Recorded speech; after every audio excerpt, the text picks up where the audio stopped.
बिस्मिल्लाहिर्रहमानिर्रहीम। अस्सलाम वालेकुम। यूट्यूब चैनल पर तारिक मतीन आपको खुश आमदीद कहता है। ये दो बहुत अहम खबरें हैं और एक पाकिस्तान से है, एक नई दिल्ली से है। पाकिस्तान वाली खबर जो है उसका ताल्लुक है उस्मान काकड़ से, मरहूम उस्मान काकड़ से। इनका इंतकाल हुआ था 21 जून को और 17 जून को इनको चोट लगी थी और उसके बाद एक पूरा बिल्डअप था इस मामले में। इस मामले में अब एक कमीशन बनाया गया था, अदालती कमीशन। उस कमीशन की रिपोर्ट आ गई, इस पर बात करेंगे। और साथ ही जो दिल्ली से खबर आ रही है, यह खबर बहुत तशवीशनाक है।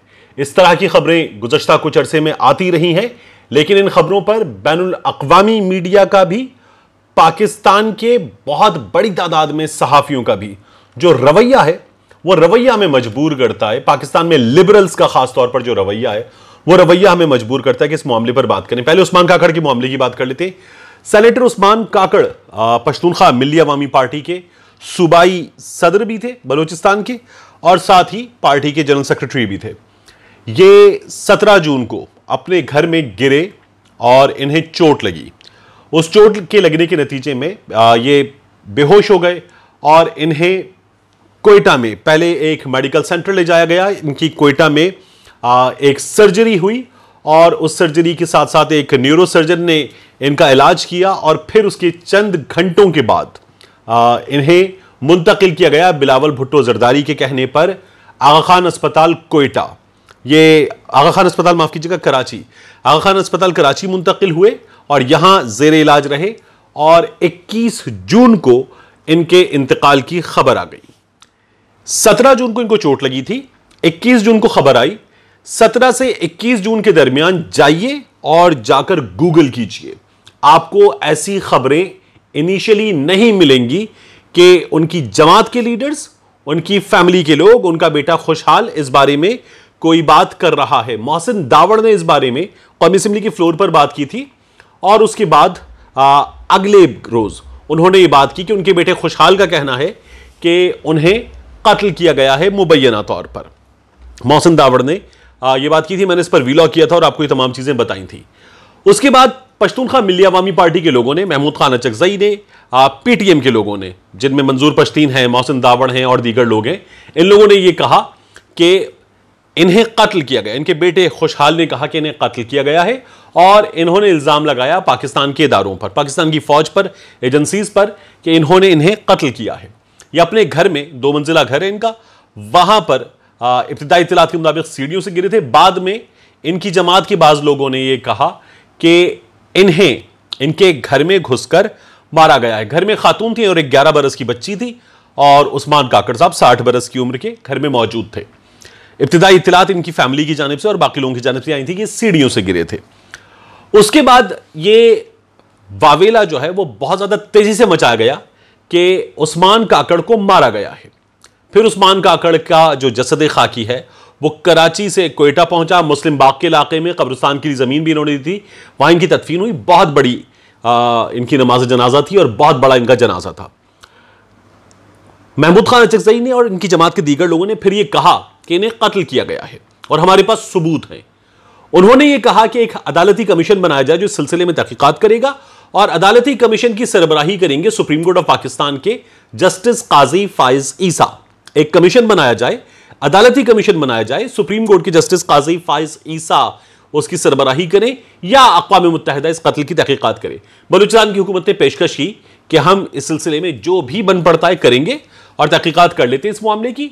और फिर उसके बाद बलूचिस्तान के वजीर दाखिला ज़िया लांगू साहब ने इस सिलसिले में बलूचिस्तान हाई कोर्ट को, अब ये सूबाई हुकूमत है, सूबाई हुकूमत का मैंडेट है, उन्होंने बलूचिस्तान हाई कोर्ट के चीफ जस्टिस को लिखा, 2 नाम भेजे कि एक कमीशन बना दिया जाए, अदालती कमीशन जो इस सिलसिले में तहकीकात करे।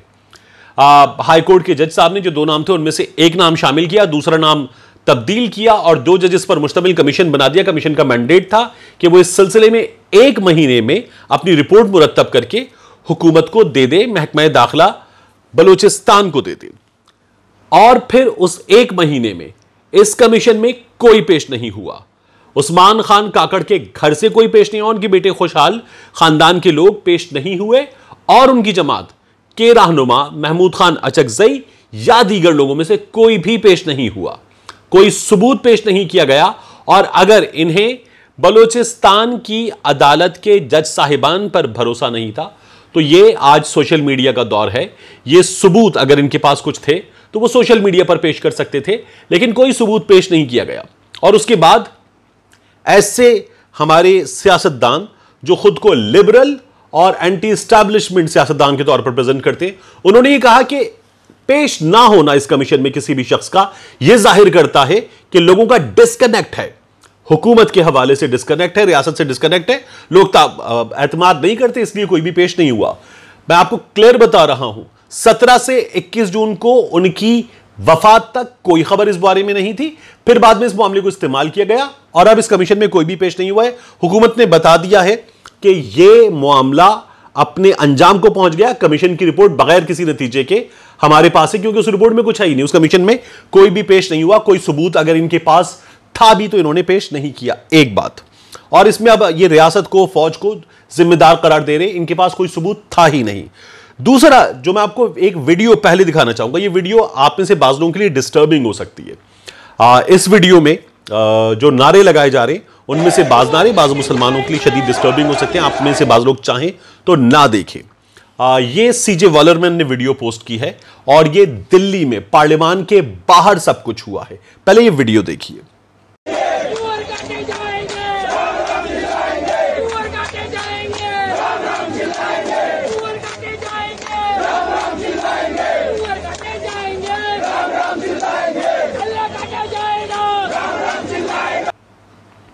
इन नारों में कहा जा रहा है, मैं आपके सामने मजबूरन इन नारों को रिपीट कर रहा हूं, सुअर काटा जाएगा, जय श्री राम चिल्लाएगा, जय राम चिल्लाएगा, और फिर उसके बाद नाउजुबिल्लाह इसमें कहा जा रहा है अल्लाह काटा जाएगा, जय राम चिल्लाएगा, और ये नारे लगाए गए हैं। और ये नारे दिल्ली की पार्लियामान के बाहर लगाए गए हैं। हमने ऐसे वाकयात मुसलसल देखे हैं भारत में, जहां किसी भी बड़े शहर में आम एक आदमी को जय श्री राम के नारे लगवाए जाते, लगाता है तो भी मारा जाता है, नहीं लगाता तो उसको काट डाला जाता है। और इस वक्त भी ये दो वीडियोज हैं, एक और वीडियो आप देख सकते हैं कि एक आम शहरी को जय श्री राम के नारे लगाने पर मजबूर किया जा रहा है, डराया धमकाया जा रहा है, और वो कैमरे और माइक का सहारा लेकर वहां से निकल जाने में कामयाब हो जाता है। ये बड़ा क्लियरली होता है, ये भारत में बार बार होता है, और ऐसे वाकयात बहुत बड़ी तादाद में हुए हैं।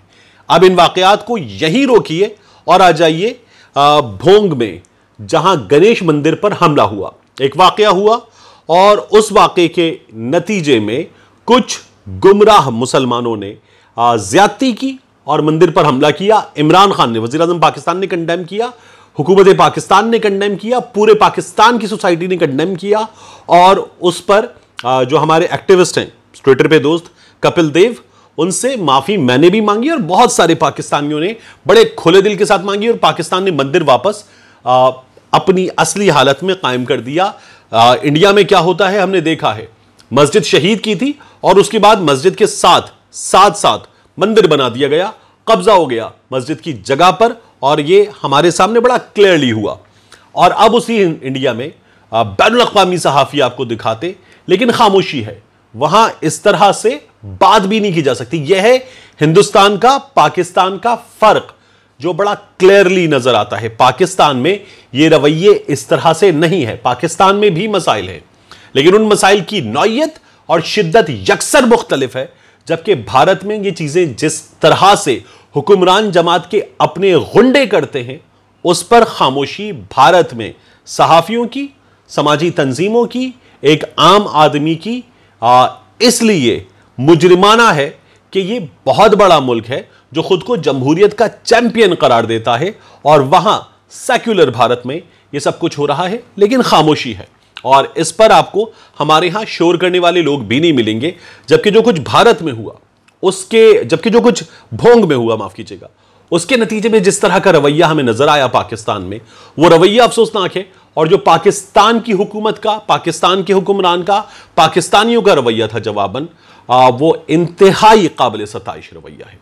मिलते हैं इंशाअल्लाह आपसे अगले वीलॉग।